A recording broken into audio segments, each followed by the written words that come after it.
Ladies and gentlemen, welcome back to another episode of The Intelligent Moron with Alex Silva. Something I just found out that I haven't been doing so much, but have been doing recently. Meaning I used to do it for a while, took a break, realized that I needed to keep doing this, so made it a part of a daily habit. And that is using lotion on my hands, moisturizing.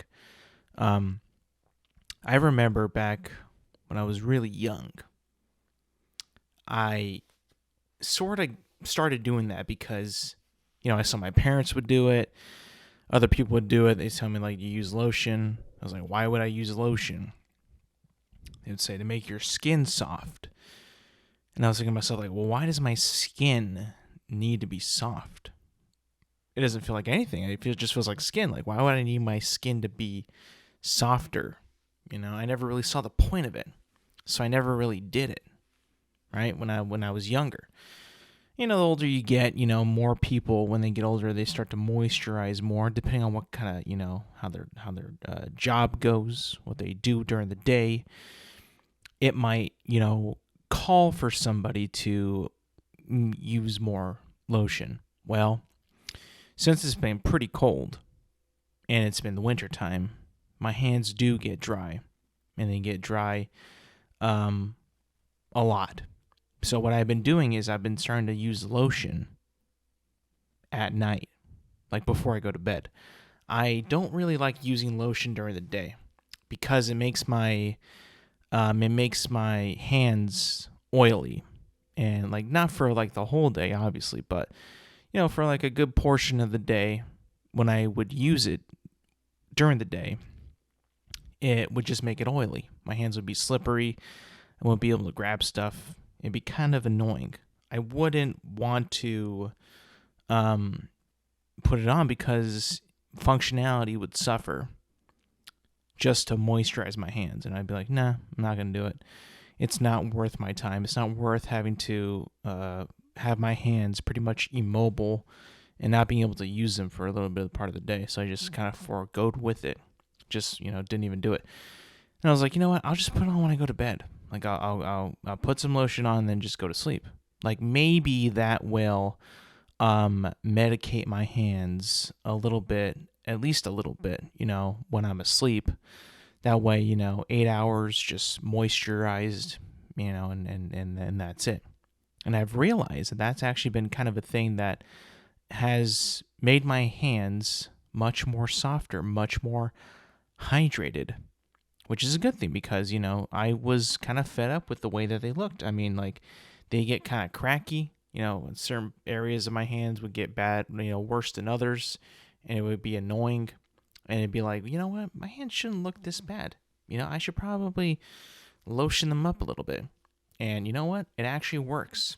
I always thought it was kind of like a placebo effect, that it wasn't really meant to work all that well. Because let's be honest, why would just regular on-the-shelf lotion cure any type of dry skin? Really? I mean, you know what I'm saying? It costs nothing. I feel like if you were to want something that really fixed your dry hands, you'd have to go to a doctor, dermatologist, and get something prescribed in order for it to work. Something that's been, that's really strong, that actually works.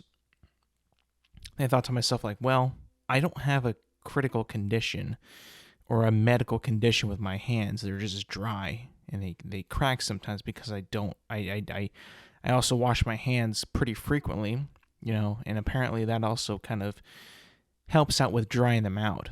Even though you would think that, well, I'm applying water and soap, how could this be drying them out? Well, apparently it does. And I wash my hands pretty frequently, so I could understand why it would actually do that to me. So I figure what the hell? I guess I'll start putting on lotion. And it works. It works to a pretty good extent. So lotion, not really a placebo effect. because it's actually working for me. So that's a good thing. Something I also kind of started doing is also within the realms of hydrating, is putting on chapstick. Putting on chapstick has actually been quite the discovery for myself, because there's been times where my lips crack, dry inside, cold, all that mixed together, talking frequently, right? And,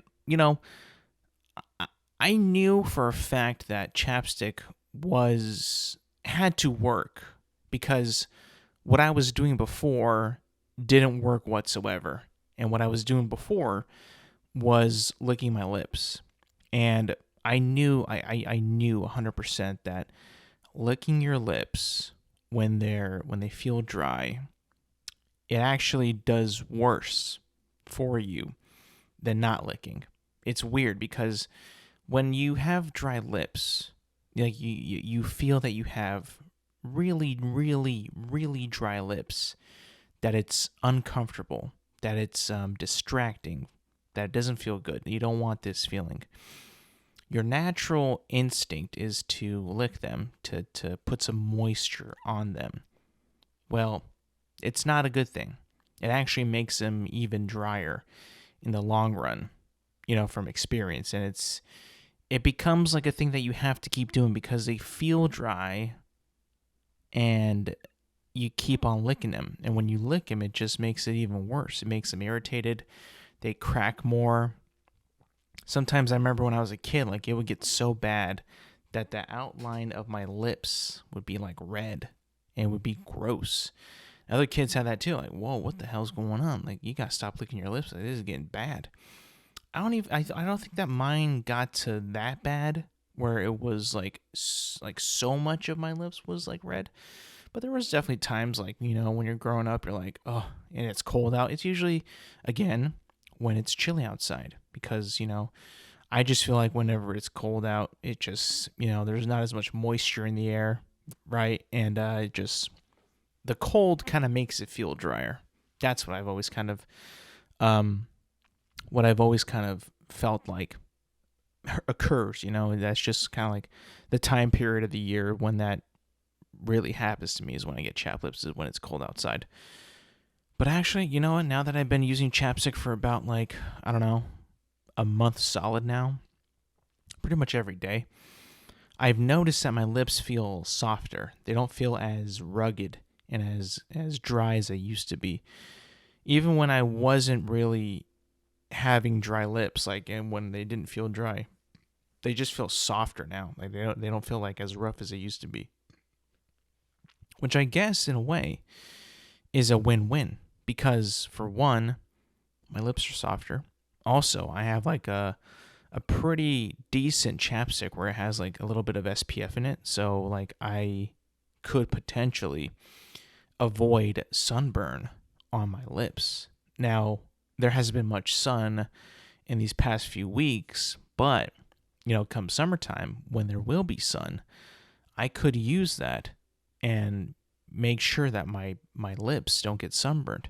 However, I've been outside for long times in my life when I was younger. Not so much now, but even back then, I can guarantee you this, I was not putting chapstick on back then. And I also was not getting sunburnt on my lips as well. Like, do they mean, like, when you get sunburnt on your lips, is it different than when you get sunburnt on your body? Because I do get sunburnt on my body. Believe it or not, you look at me, you're like, you even get sunburnt? I do get sunburnt. Like, I've seen where my arms are red. They actually do get red from the sun. It's not like painful. I don't really peel all that much, but my skin does kind of turn like a shade of red, and it's like, oof, it's not very good. It looks bad, but it does happen. And I can guarantee you, those times where I am getting sunburned when I'm not putting on sunscreen are also the times where I also am not putting on chapstick that has FPS whatever in it, or SPF. Was I saying FPS? Jesus Christ, SPF, where my chapstick is not does not have SPF on it. And I can guarantee that I've never once had a sunburn on my lips. And even if it's even designed for that, like it's actually designed to keep your lips from getting sunburnt, it probably isn't like that much for you to even notice. Like it's going to help you with getting a sunburn for real. Like I'm not much of a sunscreen person. Again, I don't go outside that much in the summertime because I'm not crazy. I'm not going to go outside and willingly burn to death by the sun or willingly burn to a crisp and be hot in the summertime. I don't normally go into pools anymore because, I mean, no one really that I know has a pool, and I ain't going to go no goddamn public pool either, right? I'm well past that part of my life. The only time I can ever see myself like really like going outside in the summer shirtless is if I'm like at a beach. Then I'll put sunscreen on, but that's not. I don't go to a beach like every week, every weekend or whatever during the summertime. I just don't do that. So I never really saw the point to put on much sunscreen. And even when I did do it, I didn't put much either because it's like, it's one day, right? One day out of the entire summer, I'm going to go outside without a shirt on, go swimming. I could deal with it. And it always ends up biting me in the ass. It's like, you should have put on sunscreen because, you look like an idiot, But it's just my silly decisions, But again, I have been using lotion. I have been using chapstick, and they actually have been working. I'm actually quite surprised because those are purchases that I made that I was making them and thinking to myself like, man, if these actually don't work, like if I buy this if I buy this lotion, right, and I buy this chapstick and it doesn't really work and it doesn't really affect or make that much of a difference in my day-to-day life when it comes to my hands and my lips, it would have been a waste of money. But I can tell you this, having now used them for like a month now, well, the chapstick a month, but the lotion a lot longer than that, they work pretty well. Now, there's pretty much no debate. They work. So, that's always a good thing. You always want the things that you buy that you have to apply to yourself to work, right? You buy a nice hair gel that says maximum hold. You best better believe that I am praying to God that this hair gel makes my hair as hard as cement. Like you're praying to God, like this better work. This better work. There was a point in my life when I was very young.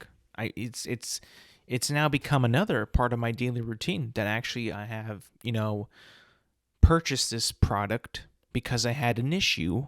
I'm about to get personal here. Let's get it. That I was requiring it to work. And Jesus Christ, I've been using this product for years. It's worked every single time. And I'm so happy to report to you, they're not a sponsor. Maybe they should be. Head and Shoulders works, people. It works. When I was like maybe 12 years old, maybe not 12, maybe like 15 years old, is when I first started to notice that there was like a little bit of flakes in my hair, in my head. And the reason that, I was able to notice this is because my hair is black. I have very black hair. So when you see white flakes in your hair, you immediately know that you have dandruff. That becomes an issue. And let me just tell you this. I see people all the time that have darker hair that you can actually see dandruff in their head. And let me tell you this, man, it's not something that you ever want to see. You never want to see that. It's almost like seeing like someone with bad teeth. It's like, hey, sir, madame, you got a little something in your hair. It's not supposed to be there. They make dandruff shampoos, right?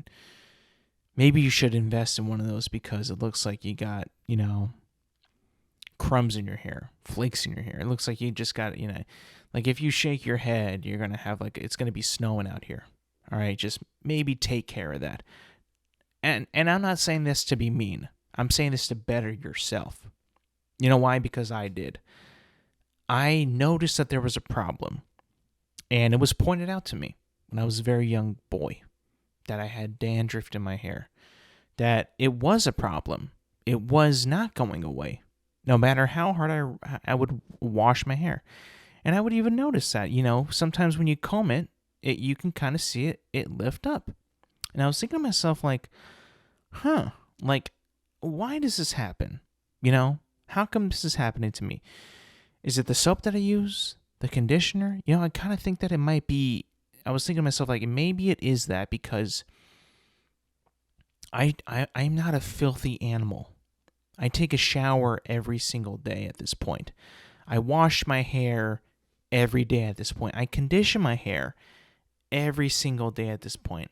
I'm not a filthy animal. Even though I'm a younger at the time, I am not filthy. I have manners. I have personal hygiene. I'm trying to take care of myself, but I'm noticing that this is a problem. And once I switched to Head and Shoulders 2-in-1, right? The double whammy. You get shampoo and conditioner in the same bottle. You make that switch. After just a couple days, I immediately noticed that the dandruff, the flakes, were gone. And my scalp has never been healthier since then. And I've been using this product for like more than a decade. Head and Shoulders. More than a decade. And I've never even seen really any flakes in my hair whatsoever. Even when I scratch it, there's nothing there. It's just hair and my scalp. So maybe take it from me, who has used this product, that, it can actually attest that this actually works. Whatever it is that causes dandruff, it's probably bad shampoos, or cheap conditioners that actually do that. You might just want to make a switch to Head and Shoulders. That's what happens. I use Dove soap. I use Dove. That's the soap that I use, the body soap that I use, right? It not only does it clean you, but it makes you smooth and soft. It's got lotion within the soap. It's the best. Whenever I use a soap that is not Dove, I don't like the way that I feel. I feel slippery in a way. I feel squeaky, which I don't like that feeling. I know that there's a feeling called squeaky clean, and that's when you know that you're clean. But I feel like Dove, the soap Dove, has been engineered to clean you very well, but also make you not feel so squeaky and not so slippery. You know what I'm saying? I don't like that feel. I just don't like it.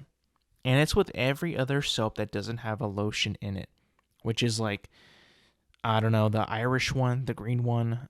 There's a couple really good smelling soaps that I've been gifted to that smell amazing, but they don't make you feel amazing. You smell pretty good, but you don't feel that great.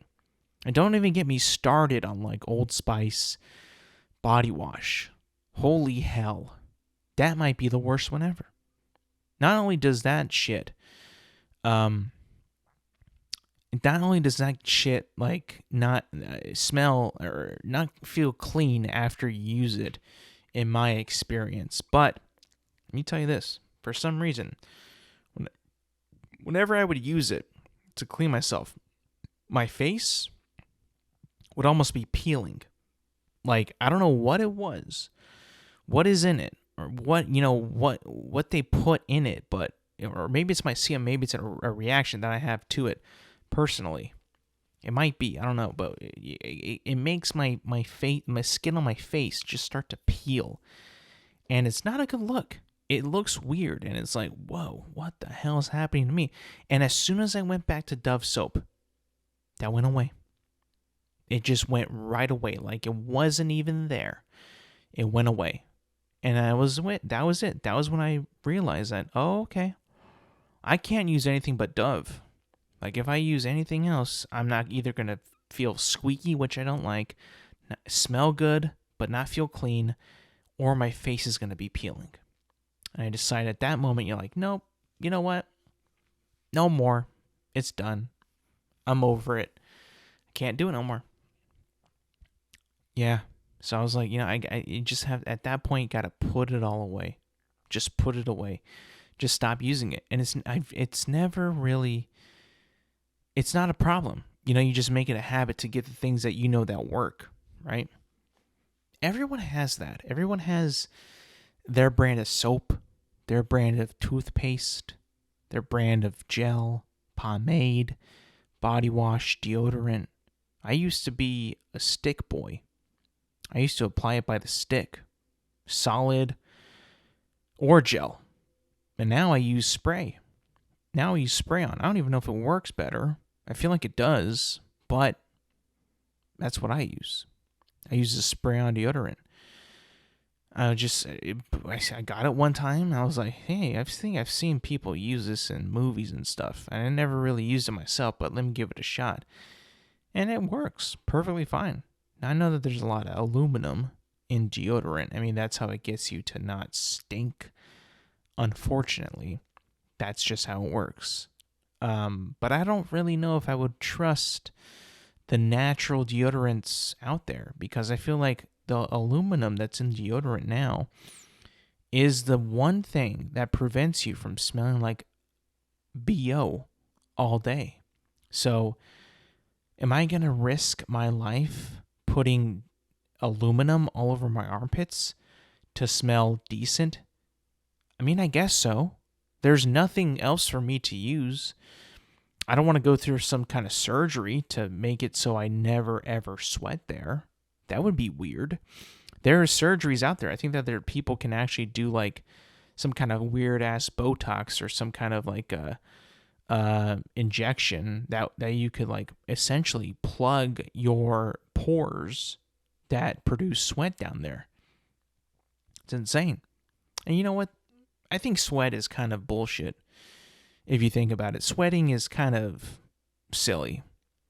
It's kind of stupid. At least, let me get to my point. At least body sweat. I can understand like sweating in your face, on your head. But on the body? I don't know about that, Jack. I don't know. Because when I work out quite a bit. I work out like at least 5 times a week. And I sweat a ton. Like I'm not a pretty. I'm not like the poster boy person to film working out at a gym. I'm just a sweaty mess, right? And I even sweat on like my chest, on my stomach, my back. It gets everywhere. It's not a pretty picture. But when I feel like my stomach. Like when I feel how much I've sweated, my stomach is like cold. Like either it's because it's all coming down from my chest because my chest is kind of warm when I feel it when I'm working out.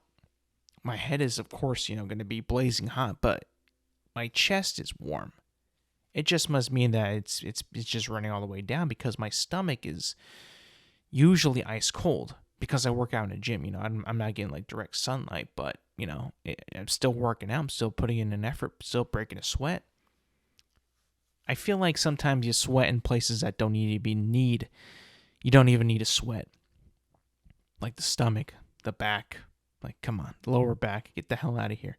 The ass, get out of here. There's no way, like, you ain't gonna be that hot down there. They call sweating a cooling mechanism. I call that complete bullshit. You know why? Because the sweat ain't cool. it's hot. So how could it be a cooling mechanism if the sweat that's coming out of you is hot? I don't buy that. I don't buy that. I think that we have been lied to our entire lives of why we sweat. I don't think that it's actually a cooling mechanism. It could just be because we're like expelling toxins from your body. And, being stressed out, exercising, nervous, those are all usually moments and times in our lives where we sweat the most, right? Nervous, anxiety, exercising, being hot is when you feel like most uncomfortable. Therefore, your body's probably full of like some kind of toxic, hormone, emotion that your body is trying to expel. And you expel it through a liquid form known as sweat. And that's how you get rid of it. That's what I think could be a possibility, because there's just no way that you can tell me that sweating is your way of your body cooling off. It makes no sense. Why? Because liquid is on the skin? Because it kind of makes it so, I guess it doesn't boil, but still, like, you can still be hot. The sweat is still hot. Like, come on. I just feel like that is almost complete bullshit. I don't know. Maybe I'm like the only person that thinks that there could be some truth into the expelling of toxins that, can be studied more. I mean, isn't it a thing? Maybe not 100% true. Maybe it doesn't really work to the extent of what we were taught or what we were told. But isn't like when you're sick, right? Usually you experience this when you have like a fever. A fever is a tricky thing. It's a very tricky symptom of a sickness. When you have a fever, or when I have a fever, I'm very, very hot. But for some reason, your body don't sweat. Now, what is that? Why does it not cool you down? Or why does it not try to cool you down? Not really too sure. I don't understand. Is it something with your brain that's like saying that, oh, I'm boiling, and then the response of sweating has been disabled by what? Is the immune system like switching on and off of what it's responding to and what it's not going to respond to? And then when the fever breaks, you begin to sweat. That's when I usually experience sweating when you're sick. And normally, for me at least, when I begin to sweat, when the fever breaks, is when I begin to feel better. It's when I begin to feel like I'm actually improving in my health, and my immune system is taking over and expelling whatever was making me sick via sweating. I feel like whatever you catch, cold, flu, don't really matter. When your body begins to sweat it out, I feel like is kind of like the way how your body is expelling a toxic from your body. In this case, it'll be a virus like, the cold or the flu, some like that. That's what I experience it, and that's kind of what I link it to. It's the most on the nose, like first page out of a book, easy thing to remember, right? It just kind of makes sense. Not saying that it's totally going to be, totally true, totally accurate, but in my case, in my own, not experiment, but in my own hypothesis, that's what I've noticed. That's what I've noticed, and that's what I feel. Like when you sweat, when you're sick, you just feel better. When you work out and you sweat, you get a good sweat in, you feel better. Is it just because you exercise and your body's like, really high alert Is that what really makes you feel better? Or is it expelling a toxin that you had? Just like a day-to-day toxin that you get from like, stress, anxiety, work, that you expel when you do like a good workout through sweat, that you feel better? I don't know. It could be something like that. That's what I think, though. It's mainly to just expel toxins and not really cool you off. I don't know. I think that whole bullshit when you were taught in your school, like I said, it's made to you sweat to cool yourself off. No, I don't buy that. I don't buy that whatsoever. I think that's honestly a load of horseshit that they just made up just to kind of make sense. I mean, I'm pretty sure, and I've been a joker about this, but I'm pretty sure eating more carrots doesn't make your eyesight better. There's a lot of people out there that have glasses, and I've told them many, many, many times to just eat some carrots and your eyesight will be better. And that doesn't even work. So I mean, I don't know. I mean, the food pyramid was totally shit. I mean, the thing that they wanted you to eat the most of was breads, grains, carbohydrates. Like the thing that is one of the most addicting food groups that is so hard to burn off. I mean, there's so many diets out there where they just cut out so much carbohydrates because they are a pain in the ass to burn. You see people that, they'll go to Chipotle and they'll get like a burrito, not a burrito, a bowl, and they'll just ditch the rice and just go for beans and meat and cheese and shit, all that keto shit, carnivore diet. Like, carbohydrates truly are what I think a lot of people get big on. Like, they get overweight because of carbohydrates. I think that has been, a staple in America, is the overconsumption of carbohydrates, whether it's bread or like fries or like pasta. It's unbelievably good. Like, don't get me wrong, I love eating all that stuff. I truly do. But I have noticed that when you don't finish your fries, or when you eat less of your fries, it, in a way, I was kind of like feeling lighter and not as full and not as stuffed, which I think is a good thing. You don't want to feel that like bloated and that large. I think that, having too many carbs is really what makes you feel full, because I think that there's some truth, actually, and I'm not a participant, but people who do the carnivore diet, who just eat meat, like sure, like that's a lot of meat, a lot of cholesterol, tons of protein, but if you're working out pretty good and you eat nothing but meat, like, is it really that bad? Like, really that bad? Especially if like you're eating like pretty decently good meat, like not super high in fat meat, maybe occasionally a ribeye steak, but like lean meat, like maybe some chicken, maybe like some lean beef, like a filet mignon, a New York strip, not so fatty. It probably isn't even that bad for you if you think about it. It's probably so much better than just having a bunch of potatoes, a bunch of bread, even though bread and potatoes is amazing. Like, it's amazing.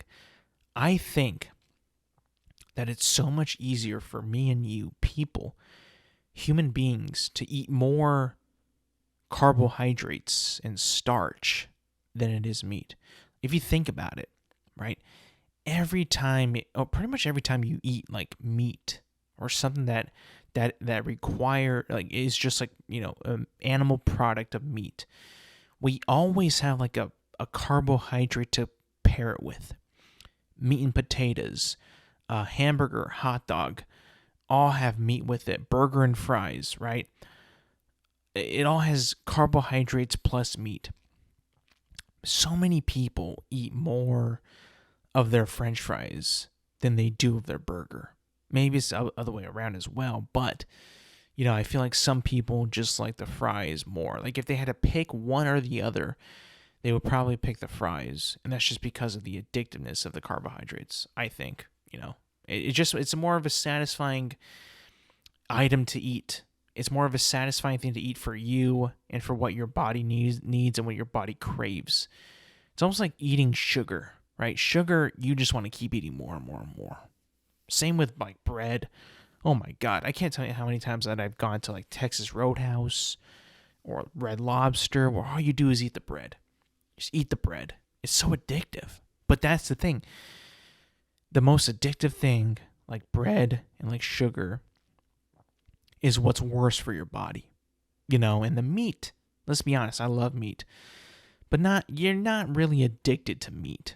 Like people don't really get that addicted to meat as much as they do with bread and sugar. Like I feel like a reasonable difference between the addictions between meat versus carbohydrates like bread and potatoes. That's just kind of what I see it. And I'm saying this because, like I said, I'm trying to lose weight. Still trying to lose weight. Even more weight than I've already lost. And, you just kind of have to pick and choose your battles. What should I eat? What should I try to avoid? What do I need to eat more of? How do I change my diet more so I can lose more weight? There's just so many things that you have to calculate just to, better yourself. And it's a tough road. It's a long road, but I think it's a road that's worth it because, you want to be here longer.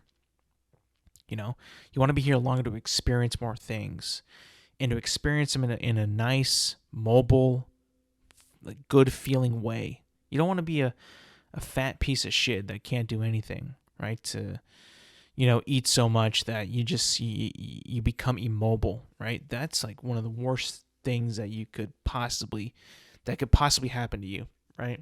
There's so many people out there that apparently it's sad, but it's true. Like they get addicted to food. They literally cannot stop eating. And I've seen like shows and even people just like in real life how they're like 600 pounds, maybe even more. It's like, how did you let this happen? Like there was no like urge to want to like look better or feel better, wear smaller clothes, fit in a doorway, like sit on a plane. Like none of that happened. You just kind of let yourself go. I don't know. There's probably a lot more things to it than just like, I love food. There's probably like some sadness, a little bit of depression, maybe some anxiety, some mental problems that I'm not even, thinking about. But I was just telling myself, like, I never want to be like that. I remember when that 600-pound life show just began when I was very young. And my mom showed me it, like, look at this guy. This guy, his life is over. Look at him. He's got tubes in his nose. He's eating so much crap. His caregiver is just letting him eat all this junk food. He's eating all these drinking all these sodas. He's got soda cans everywhere. He's getting McDonald's for breakfast, Taco Bell for lunch, and then making himself a gigantic steak with so much potatoes and bread and butter. Yeah, I mean, sure, yeah, it sounds good. It does sound good. But I think, like, when you're, like, living your life, you're moving around the way you're moving around, you're feeling the way you feel, that image is pretty disgusting. It should be disgusting, and it feels disgusting. And that's when I think that that to me is like something that you should feel when you see something like that. And you hope that the person who is like at that point can get help, can lose some weight, and feel better about themselves, right? I feel like that should be like almost like a common sense thing. Like, you don't want to get like that big. I know like food tastes good. I know it tastes good, but you also kind of have to manage like how much you eat. It all starts with like, you can have like a chocolate or a dessert, some sugar every once in a while. There's nothing wrong with that. But just also push yourself hard in the gym, work out well and eat better more often than you do have a cheat meal, then you'll feel better. And then you'll feel like, well, it was worth it. That cheat meal was good. I'm resetting, mentally locking back in, and then staying the course. I don't know. That's just how I feel about that. But moving on now. First of all, some breaking news that just happened today. Jim Harbaugh, former coach of the Michigan Wolverines, University of Michigan Wolverines, national champion Jim Harbaugh, has signed a 5-year deal to become the Los Angeles Chargers' new head coach. Now, this is obviously some big news in the NFL, where we've been having pretty much an open season of coaches and people, and availability of coaches, like who's available, what team's going to go after which guy next. Well, now that we have Harbaugh off the list, who's now going to be the coach of the Chargers, we still got Belichick. Pete Carroll's out there. And other teams that, need head coaches that maybe might make some changes, like the Cowboys might, who still haven't fired Mike McCarthy. We got more out there. It's Belichick is out there still. There's talks of maybe him going to Atlanta. Who knows? I thought that he might go to the Washington Commanders. Rivera's out there. It's been like a pretty dull, coaching search so far in the NFL. And this Harbaugh news is probably going to be the first step of and kind of shake up what the field is going to look like for the rest of these coaches. Because I heard that not only Jim Harbaugh was trying to get that job, which he ended up getting, but so was Pete Carroll trying to get that LA job, and the Belichick, thing in Atlanta is still going on. That might have lost some steam at the moment, but it's been pretty crazy, pretty crazy and pretty wild how those guys have actually been on the market for so long and have not gotten hired until today, obviously, at the time of this recording. But Jim Harbaugh now in in Los Angeles. That's so weird to me because he seems like such like a Midwest guy. I know he coached in San Francisco 10 years ago, but I mean, it just feels like that dude is so Midwest that him coming out to not just like California. Not even just San Francisco. Like he's going to Los Angeles. Glitz and glamour, LA politics, LA scene, LA people, and Jim Harbaugh from Michigan, who went to Michigan, is a Midwest guy through and through. Like, it just seems like such a bizarre, like, change of scenery for that guy. Like, how is that dude going to be able to get, like, adjust to that, The type of people there, the type of weather there. I mean, the weather's going to be pretty nice. So much nicer than in Michigan. But, yeah, it's going to be crazy to see him back in the NFL, man. It'd be crazy to see that. And you know what? He has, like, the actual best, like, setup, I think. He has possibly one of the better, younger, not fully tapped potential-wise quarterbacks in the NFL in Justin Herbert. So now that at his disposal. So, I mean, if Harbaugh is as good as he is, he should make Justin Herbert like the next like incredible quarterback, like amazing quarterback. The question is he going to be able to do that with just Justin Herbert? Because they don't really have that many weapons on the offense. Obviously, they have Austin Eckler, Keenan Allen. That's kind of it. The defense wasn't very good this year. There's going to be a lot of rebuilding in Los Angeles for the Chargers. So, I mean, that's going to be kind of interesting to see. He's going to be playing the Chiefs, the Raiders, the Broncos 2 times next year. That's going to be crazy because they're going to have, they're going to all want to try to beat him because, coming from college to the NFL, it's a completely new league. It's way different now than even it was in 2012. He's going to have to adjust to all that. I think he's going to be able to do a pretty good job, though, because wherever this guy goes, he kind of turns teams around. They start to win.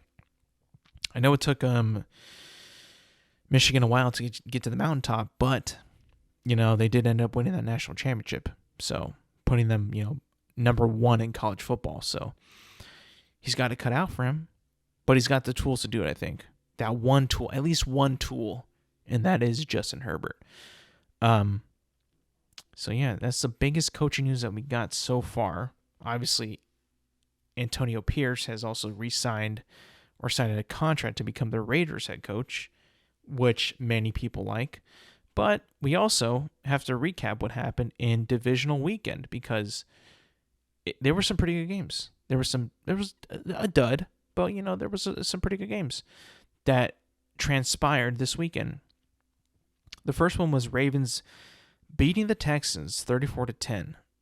The Ravens came alive in the second half. They were kind of playing as good as the Texans in the first half. They were tied, I believe, at halftime. But then the Ravens just pulled away, and they were able to put the Texans away. And Lamar Jackson just making all the throws, making all the runs, making it look so easy. The way at the end of the game of how just good he looked and how he looked like he never, missed a beat. Like there was a lot of pressure going on Lamar Jackson in this game because he was at that point like 1-5, I think, 1-4 in the playoffs, going up against a rookie quarterback that has been taking the league by storm in CJ Stroud. And he needed to win that game. Let's be honest. He needed to win that game. It was a home game in Baltimore. It was very cold. And, he did that. He was able to show that he is, the front runner still for the MVP award. And he did it in Lamar Jackson fashion, running the ball, passing the ball, being just a weapon on the offense. He was making some runs that dudes could not tackle him. Like he was just evading all the tackles, knowing when to run and when to not run, knowing when to throw and when to not throw. When you get a good blend, when you get a good mix of running and throwing the football, like you can do some pretty incredible things. When your quarterback is that deadly, running and throwing, it's going to be hard for these other teams to stop them. So, I mean, congratulations to the Ravens. I mean, they deserved it. Lamar needed the win, but so did the Ravens. Next game, 49ers beat the Packers 24-21. Jordan Love and the Packers gave the Niners a run for their money in a way that I have not seen the Packers compete against the 49ers in at least like the past 12 years.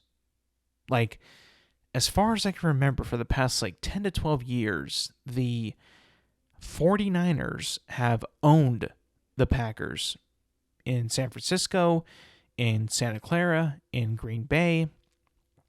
Like, the Niners have owned the Packers. It's been embarrassing. It's been embarrassing. As a certified 49ers hater, like, it has been a tough road to see how good the Packers have been in the past, how great that they've been with Aaron Rodgers, with Mike McCarthy, Aaron Rodgers with Matt LaFleur. Seeing them just absolutely being able to do nothing against the 49ers any time that they match up with them, whether it's playoffs, regular season, the Niners just own these guys for some reason. Like Kyle Shanahan owns Matt LaFleur, and he even owned Mike McCarthy too before he left Green Bay, and it was embarrassing. And to see in this past weekend, that Jordan Love and Matt LaFleur were actually competing against the Niners at home at Santa Clara, it was unbelievable. But you never see that. It's like you think to yourself, why were they so much better with Jordan Love than they were with Aaron Rodgers? Was Aaron Rodgers holding them back? My brother made a pretty good point, a pretty damn good point. He was saying that Jordan Love and all these guys, especially Jordan Love, have to prove themselves still. Like Jordan Love this is his first year starting for the quarterback position of the Green Bay Packers. Like he has to ball out just to save his job, because the team doesn't really know if they were going to keep him at the beginning of the year. He was always going to be the Aaron Rodgers' backup. And, he had a rocky start in the beginning of the season, but I got to say, the way he closed out his year and even into the playoffs against Dallas and even against San Francisco, yes, even that last interception for San Francisco to come out with a win, he played very well. He's been playing pretty damn well. And I think that he's earned the starting position, like the starting job going forward. Like they're probably going to try to work out a deal to lock him up for 4 or 5 years to keep him in Green Bay. But, I got to say that game, man, it was nerve-wracking. It was tense. It was back and forth. There was some missed field goal. There was some really tight defensive plays. Brock Purdy, even though, he kind of struggled throwing the ball a little bit in the rain, you could definitely tell that was a little bit of his weakness. He's still able to gut it out. Christian McCaffrey ran all over those the Green Bay defense, and San Francisco was able to eke out a win. Even though it looked pretty grim at some points, that Green Bay was giving them a run for their money.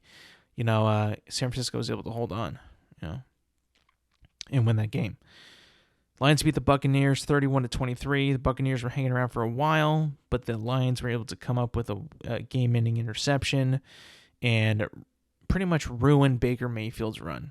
Now, Baker Mayfield has been around the league for the past 4 years on different teams, kind of like a journeyman almost. He's looked really good and really bad in this entire 3 to 4 year process of him skipping around teams. Look really good, sometimes look really bad. These past few games for the Buccaneers, he's looked pretty damn good. I got to be honest.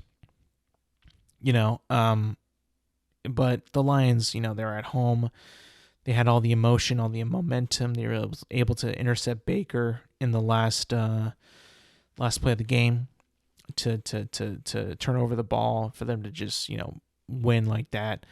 At least the Bucs, competed. There was a lot of shit that was coming out of the NFC South between the Bucs, the Saints, the Panthers, and the Falcons this past year. You almost kind of thought to yourself, one of these teams has to move on to the playoffs. And, with their win against Philadelphia, their compete against Detroit, thank God it was the Buccaneers, because, as bad as they looked in the regular season, they were able to come out and play hard and play to win. And, it was a good game. It wasn't the best game it wasn't the best game, but it definitely was, a really entertaining game that we were able to see. And I think that, Detroit, deserved to win. They were the better team in the end. They had the better plays. They made the plays that mattered. And, so Detroit will move on after beating the Bucs. And then the final game of the divisional weekend, the Chiefs beat the Bills 27-24. Buffalo had a lot of chances at the end to take the lead. They just never cashed in. Kansas City defense was able to prevent them from scoring when it really mattered. Listen, man, that last quarter of that game was hard fought by both defenses. Both defenses in that last quarter of the game were going at it. They were not letting anybody score. I mean, they were locking in. Those defenses were locked in. It was after the touchback, and Buffalo was getting their momentum back. They were like getting their confidence back because they were down, and then they got that touchback, and they started at their 25, I think, or maybe the 20, and then the Kansas City defense was able to shut them down like so easy, and it was just like, three and out, a couple three and outs, a couple punts, and it was just like they were able to clamp down and really not allow the big plays to happen. And then the big plays that they try to make happen, well, one, the deep bomb to Stephon Diggs, it just went through his hands. It's unfortunate, that's just what happens. But they were able to prevent the big plays that win you football games. And you have to think, did Buffalo kind of choke? Did they? I mean, this is like, if I talked about this last week. This was Buffalo's pretty much perfect as they could, hope for going against Kansas City. This was pretty much like their perfect like scenario game to finally dethrone or at least keep Kansas City away from the Super Bowl and for them to get to there. Like, Buffalo needed to beat the Chiefs in this game, I think, in order for them to keep their team together, because this Buffalo team has been together for like at least like 3 years, maybe 4 years. Same core, same type of players, same coach, same head coach, going at it again, picking up the pieces and going back at it year after year, right? Season after season.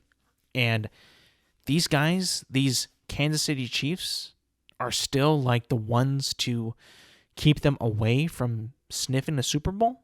Like, at what point do you think that, you try and try and try again, right? You try to beat these guys again and again and again, and with the same core people, the same quarterback, the same receivers, essentially, and it's not working. Same head coach, and it's not working. How much longer do these guys in Buffalo have to continue to try to make this thing work? You had the dream scenario. You got Kansas City away from Kansas City. You got them in Buffalo, in your home stadium, and you're the home team, and you still couldn't beat them. You still couldn't get the job done. I don't know. Do you blow it up? Do you start from scratch? Do you fire the head coach? They're probably not going to fire the head coach. They're not going to get rid of the quarterback. But they might need some youth, maybe some younger players. Josh Allen is pretty young. He's good. He's solid. He's a little reckless, but he's solid. He's gonna try his very, very best to win you the game. But Stephon Diggs ain't that young anymore, bro. He ain't that young. Gabe Davis was injured. Right? Your defense is not that young either. Hell, you got Von Miller back there, playing his ass off. But, I mean, like, he's not a young man anymore, Buffalo kind of seems like a little bit of an older team now that you think about it. They because a lot of those players have been there for a while. So they've been there getting older, as years go by. And Kansas City, let's be honest, besides Kelsey and Mahomes, who've been there the longest, everyone pretty much is new. And then besides Chris Jones, like, they have new defensive backs. Tyrann Mathieu gone. Tyreek Hill's gone. Isaiah Pacheco's very young, right? There's a couple other guys I'm missing. Marquez Valdez-Scantling is there, young. And then you got the old reliable Kelsey. Kind of mixing it together with the old and the new. Old and the young, actually. They're keeping it fresh. They're keeping it much more, I think, fresher and younger than Buffalo is. And maybe at this point, Buffalo's got to think to itself like, well, it was cool to have these older guys with us for all these years. when we had something when we were like one of the better teams like 3 years ago. Like, I think they were like maybe the best team in the NFL 3 years ago. Well, that time is passing. It's going to be 4 years now since that. And maybe time to change it up a bit. Get some younger personnel in that locker room. Get young again. Get the speed back, right? Maybe the coach, those are just some suggestions why they have not been able to beat them, to dethrone them when they've had the opportunities to do it. And let's be honest, this was the golden opportunity for Buffalo to win and beat Kansas City, and they couldn't do it. They couldn't do it. And you know what? That actually brings up the possibility and keeps the possibility alive of a Super Bowl with Taylor Swift attending. Don't get me wrong. I think Taylor Swift is a very pretty gal. Very pretty gal. I've never heard a single song of hers. Don't care. I enjoy having Taylor Swift at the games. I think it's a pretty, nice thing to have. The boys slugging it on the field, pan to a pretty girl. I love it. Magnificent, beautiful. However, there was a point in the game where Pacheco ran for a first down, I think. Maybe even a touchdown. I think it was a touchdown. And they didn't even cut to him celebrating. They cut straight to Taylor Swift. And I was thinking to myself, like, hold on. Taylor Swift isn't dating Isaiah Pacheco. You do that when Kelsey scores. Like, CBS just got a little too carried away with themselves there. I get it. She's a very pretty gal. But Isaiah Pacheco has nothing tied to Taylor Swift. That's Travis Kelce. Like, we don't need to keep panning to her, shooting her when it has nothing to do with her. If it's Kelce, sure. Yeah, we get occasionally, go ahead. Cool. If he makes a big play, sure. Cool, do that. But Isaiah Pacheco touchdown, and then follow that by Taylor Swift, or with Taylor Swift, I think you need to pump the brakes on that. And you know what? If the Chiefs make the Super Bowl, there's going to be like a designated camera on Taylor Swift, and they're just going to go back and forth after every play. Every first down, every second down, third down, fourth down. Taylor Swift. Every single time. It's going to be so annoying. So the Ravens have a job to beat the Chiefs, to prevent that from happening. So I'm going for the Ravens. I'm going for the Ravens in the AFC. And in the NFC, I'm going with the Lions. I think Lions versus Ravens will be a pretty good matchup, which happened earlier in this year when the Ravens beat their ass. So there's some history with that. There's a storyline behind that. But in this coming up weekend's Championship Sunday, I'm going to go with the Ravens and the Lions to move on. And that's going to be it for me today, people. Thank you for listening. Thank you for watching. Remember, you can listen to this podcast. You can find this podcast, actually, on Apple Podcasts, Spotify, and YouTube at Intelligent Moron with Alex Silva. New episodes drop every Thursday morning. Make sure to like, subscribe, rate, review, and do all that good stuff. And yeah, thank you for listening. Thank you for watching. And I will see you guys next week.